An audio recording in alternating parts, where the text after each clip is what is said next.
আসসালামু আলাইকুম ওয়া রাহমাতুল্লাহ। হেরে যাবে শয়তান, জিতে যাবে কোরআন ইউটিউব চ্যানেলের পক্ষ থেকে আমি মুফতি ফুরকান আহমেদ দিলারপুরি আজকে আপনাদের সম্মুখে যে বিষয়টা নিয়ে আসছি যে পানি থেকে কি মানুষকে জিনে ধরে কিনা। অনেকে পানিতে বা পুকুরে বা খালে বা বিলে নদী বা নালা যে জায়গায় নামার পরে অনেকে জিনে ধরে বা পানির মধ্যে ড্যাগ উঠছে বা বিভিন্ন কথা মানুষে বলে বা এই বিভিন্ন ভাবে বলে যে জলফরি বা এই সেই বলে। এই সম্পর্কে আপনাদের সম্মুখে আজকে আলোচনা করবো ইনশাল্লাহ। সম্মানিত দর্শক, জানি না কে কোথায় থেকে দেখতেছেন, আশা করি সকলেই ভালো আছেন। আলহামদুলিল্লাহ, আপনাদের দোয়া আমি ভালো আছি।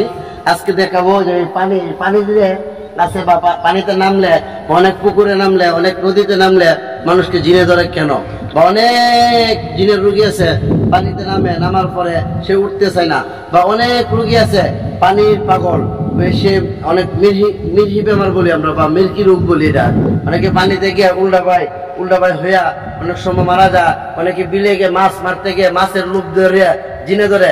অধিকাংশ জিনের রোগী পায় যে মাছ মারতে যা বা মাছের লোভ ধরে বা মাছ মাইরে এরকম মাছ আইনে হঠাৎ করে জ্বর উঠতে জায়গা, হঠাৎ করে এই হয় সেই হয়। সম্মানিত দর্শক, জিন আর মানুষ দুইটাকে আল্লাহ তাআলা সৃষ্টি করছেন, এটা পবিত্র কোরআনের মধ্যে আমরা পাইছি।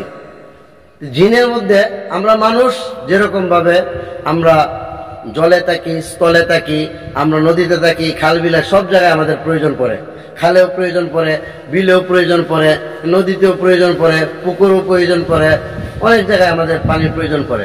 পানি আল্লাহ তাআলার একটা নিয়ামত। আল্লাহ তাআলা পানিকে আমাদের জন্য সৃষ্টি করেছে নিয়ামতের মধ্যে। বড় বড় সৃষ্টি সাইটে বস্তুর মধ্যে একটা বস্তু হচ্ছে পানি। পানি ছাড়া মানুষ থাকতে পারে না। পানির অপর নাম হচ্ছে জীবন। আপনার পানি এরকম একটা নিয়ামত আল্লাহ তাআলার। কেউ যদি পানি এই কলের থেকে পানি না খাইতো, যদি পানি কিনে খাওয়া লাগতো, সব পানি কিনে তারা খাইতে পারতো না। যাই হোক, আমার আলোচনা এর বিষয় না। পানি অত্যন্ত গুরুত্বপূর্ণ আল্লাহ তাআলার এক নিয়ামত। এই পানির ভিতরে আল্লাহ তাআলা কিছু জিনিস রাখছেন। এই পানির নিচে কত ধরনের কত রঙের মাছ যে আছে, আল্লাহ তাআলার সব নিয়ামত। মাছ আছে, মাছ থাকার পরেও কিছু জিন আছে মাছের পাগল। যেরকম ভাবে আমাদের মানুষের মধ্যে কিছু মানুষ আছে যারা আপনার মাছ শিকার করতে খুব ভালোবাসে, নদীর পাড়ে থাকতে ভালোবাসে, যখন আমরা আসছি কানায়া এরকম অনেকের ভালো লাগে। এরকম ভাবে অনেক জিন্নাত আছে যারা পানির মধ্যে থাকে, তাদের কাজ কি পানিতে থাকা।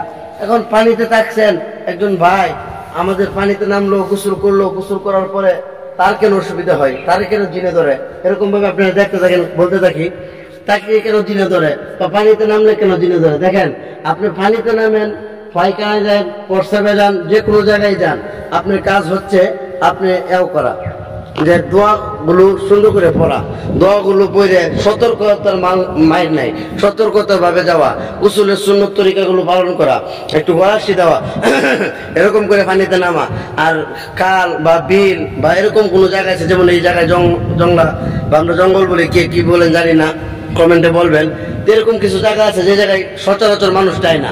যে জায়গায় সচরাচর মানুষ যায় না, এই জায়গায় আপনারা গেলে একটু সতর্কতার সাথে যাওয়া উচিত। সতর্কতা ছাড়া যাইলে আপনাদের সমস্যা হইতেই পারে, এই জিন ধরতেই পারে। হ্যাঁ, সত্যিই পানি থেকে মানুষকে অনেকে জিনে ধরে। আবার অনেক জিনের রোগী পানিতে নামলে সমস্যা হয়। আসলে কি জানেন, যার ফাও ভাঙ্গা সে বিভিন্ন জায়গায় গেলে একটু সতর্ক না থাকলে এই ফাওয়ের ভিতরে ব্যথা পাইতেই পারে। যার কুনি নুক উঠে আসে, একটু সতর্ক না থাকলে ওই কুনি নুকের মধ্যে ব্যথা পাইতেই পারে। এরকম ভাবে যারা জিনগ্রস্ত রোগী আছে, পানিতে নামলে যে জিনে ধরবে বিষয়টা এরকম না, বা পানিতে নামছেই দেখে জিনে ধরছে এরকম না। যার তকদিরে যেটা আছে সেটা হবেই। বাকি বান্দা হিসাবে আমাদের কাছে সতর্ক থাকা। সতর্ক থাকা কি, পানিতে নামার সময় একটু গোলাকশিতে নামা, গোসলের যে সুন্নত তরিকা আছে এই সুন্নত তরিকাগুলো পালন করা, অতি ঠিক 12টার সময় বিলে না যাওয়া, অতি লোভ না করা, রাত্রে একটু সতর্কতার সাথে চলা, এই চলাফেরা সব যদি আমলে চলে, শরীরটা বন্ধ করে চলেন, সূরা ইখলাস 3 বার, ফালাক 3 বার, নাস 3 বার পড়ে শরীরটা বন্ধ করে যদি চলাফেরা করেন, তাহলে দেখবেন আপনাদের কোনো সমস্যা হবে না। আপনারা দেখবেন কোনো কিছুই হবে না। এরকম ভাবে হ্যাঁ, জল ফরি কয়, এই ফরি কয়, আসলে অনেক কিছু কথা আছে, ভিত্তি নাই। হয় জিনেরা আল্লাহ তাআলা অলৌকিক কিছু ক্ষমতা দিছে, যে ক্ষমতার কারণে তারা অনেক কিছু করে। কিন্তু অনেক কিছু করার পরে কিন্তু একটা বিষয় মাথা রাখতে হবে, আল্লাহ তাআলা যতটুকু তাদেরকে ক্ষমতা দিছে তারা ততটুকুই পারে, এর বেশি তারা পারে না। এজন্য আমরা সতর্ক থাকবো। আমাদের স্লোগান তো একটাই, হেরে যাবে শয়তান, জিতে যাবে কোরআন। চিন্তা নাই কোনো, আমাদের কোরআন আছে, আমাদের আল্লাহ আছে, আমাদের নবীর যেই নিয়মগুলো বাতলাই দিয়েছে আমরা এইভাবে আমল করব, পানি থেকে বিলে থেকে সচেতন থাকবো, আমরা কোরআন সুন্নাহ অনুযায়ী কাজ করব। আমাদের চেম্বার আপনারা জানেন গাজীপুর বুটবাজার বড়বাড়ি, ইনশাল্লাহ নিয়মিত জিন জাদু চিকিৎসা চলবেই। আমাদের স্লোগান একটাই, হেরে যাবে শয়তান, জিতে যাবে কোরআন। সারমর্ম কথা তিনটা। এক নম্বর কথা হচ্ছে পানিতে জিন থাকতে পারে, আছে, এটা সত্য, সব জায়গাতেই আছে। আল্লাহ তাআলা যত আসমানের নিচে জমিনের উপরে সব জায়গায় মানুষও আছে, জিন্নাতও আছে। জিন্নাত আল্লাহ তাআলার দুই প্রকার আছে, মুমিন জিন আছে, শয়তান জিন আছে। আপনার মুমিন জিনরা ভালো কাজ করে, শয়তান জিনরা শয়তানি করে। এই শয়তানি থেকে বাঁচার জন্য নিয়মিত আমল করতে হবে। আল্লাহ তাআলা সকলকে আমল করার তৌফিক দান করুন। আসসালামু আলাইকুম ওয়া রাহমাতুল্লাহি ওয়া বারাকাতুহু।